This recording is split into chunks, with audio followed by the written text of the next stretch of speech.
12월 18일 오늘의 말씀은 욥기 40장입니다. 여호와께서 또 욥에게 일러 말씀하시되 트집 잡는 자가 전능자와 다투겠느냐. 하나님을 탓하는 자는 대답할지니라. 욥이 여호와께 대답하여 이르되 보소서, 나는 비천하오니 무엇이라 주께 대답하리이까. 손으로 내 입을 가릴 뿐이로소이다. 내가 한 번 말하였사온즉 다시는 더 대답하지 아니하겠나이다. 그때에 여호와께서 폭풍우 가운데에서 욥에게 일러 말씀하시되 너는 대장부처럼 허리를 묶고 내가 네게 묻겠으니 내게 대답할지니라. 네가 내 공의를 부인하려느냐? 내 의를 세우려고 나를 악하다 하겠느냐? 네가 하나님처럼 능력이 있느냐? 하나님처럼 천둥 소리를 내겠느냐? 너는 위엄과 존귀로 단장하며 영광과 영화를 입을 지니라. 너의 넘치는 노를 비우고 교만한 자를 발견하여 모두 낮추되 모든 교만한 자를 발견하여 낮아지게 하며 악인을 그들의 처소에서 짓밟을지니라. 그들을 함께 진토에 묻고 그들의 얼굴을 싸서 은밀한 곳에 둘지니라. 그리하면 네 오른손이 너를 구원할 수 있다고 내가 인정하리라. 이제 소같이 풀을 먹는 베헤못을 볼지어다. 내가 너를 지은 것 같이 그것도 지었느니라.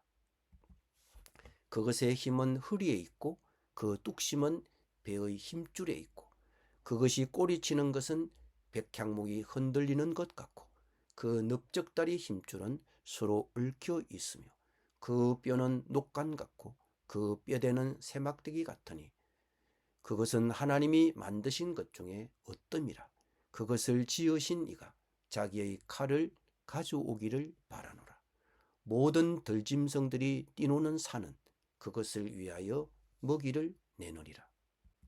그것이 연잎 아래에나 갈대 그늘에서나 늪속에 엎드리니 연잎 그늘이 덮으며 시내 버들이 그를 감싸는도다.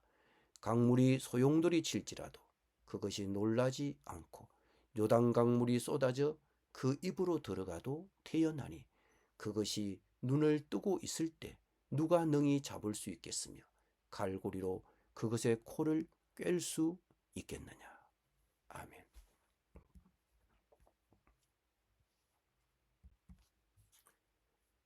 마침내 하나님은 욥에게 그가 가장 원했던 한 가지, 즉 법정에서 하나님을 만나 그의 사건을 변호할 기회를 주셨습니다. 그러나 욥은 법정에서 제출할 사건이 없었습니다. 그의 첫 번째 말은 저는 비천한 사람입니다. 제가 무엇이라고 감히 주님께 대답할 수 있겠습니까? 다만 손으로 입을 막을 뿐이다 였습니다.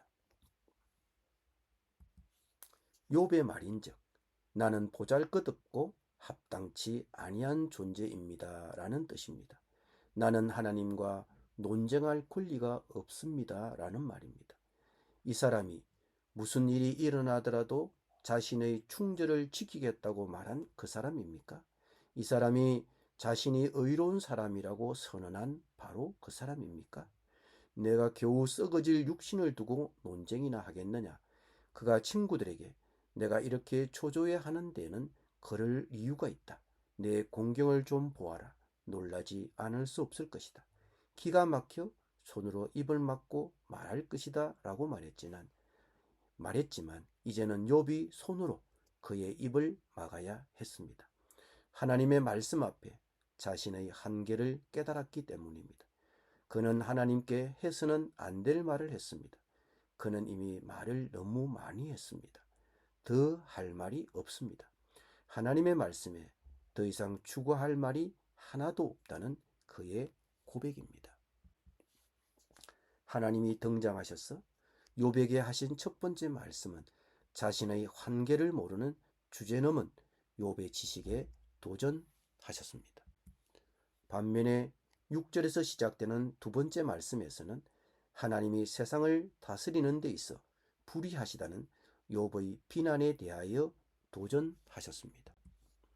이제 말씀의 초점은 하나님의 능력이 아니라 하나님의 공의입니다.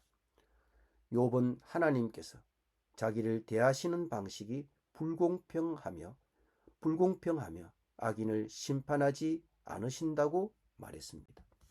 그런데 이제 하나님은 욥에게 너에게 죄인을 심판할 만한 능력이 있느냐고 물으십니다. 그렇다면 그들을 심판하라는 것입니다. 인간의 정당성을 입증하는 것은 하나님의 직무임에도 욥은 자신의 정당성의 입증을 요구함으로써 하나님의 직무를 해보려고 노력한 것입니다. 한마디로 욥이 월권을 한 것입니다. 하나님은 이런 욥의 월권에 대하여 책망하신 것입니다. 하나님은 육지의 동물 중 가장 사나운 하마와 바다에 사는 동물 중 가장 무서운 악어를 등장시킵니다. 지금까지 하나님의 말씀의 강조점은 동물의 신비에 있었지만 이 단락에서는 동물의 포악성에 강조점을 두고 말씀하십니다. 하마의 힘은 전설적이며 인간은 그것을 정복할 수 없고 접근할 수 없습니다. 누가 그것에 눈을 감겨서 잡을 수 있으며 누가 그 코에 갈고리를 깰 수 있겠습니까? 홍수가 나서 물이 불어 넘치는 강도 하마에게는 두려움이 되지 않으며 요단강물이 그 목구멍 속으로 쏟아져 들어와도 하마는 개의치 않습니다. 심지어 그 꼬리까지도 짧고 작지만 백향목의 힘을 가지고 있습니다. 하나님이 하마를 등장시킨 것은 하나님의 피조물인 하마가 갖고 있는 사나운 포악성입니다. 하마의 포악성은 인간에게 두려움을 줍니다. 고난 역시 포악하고 두렵습니다. 그런데 고난 역시 하마와 마찬가지로 하나님의 창조의 일부라는 것입니다. 이 포악하고 강력한 짐승을 정복하는 것은 대단히 어렵습니다. 고난 역시 그렇습니다. 욥은 고난받고 있는 시간 내내 하나님 앞에서 자신의 결백을 변호할 기회를 갖기를 갈망했습니다. 그러나 하나님께서 욥에게 나타나 드디어 그에게 변호할 기회를 주셨을 때 그는 손으로 입을 막아야 했습니다. 그의 지식의 한계를 깨달았기 때문입니다. 하나님의 말씀에 더 이상 추가할 말이 하나도 없었습니다. 하나님이 허락하신 고난이 과연 정당한가? 그 정당성을 입증하는 것은 하나님의 일입니다.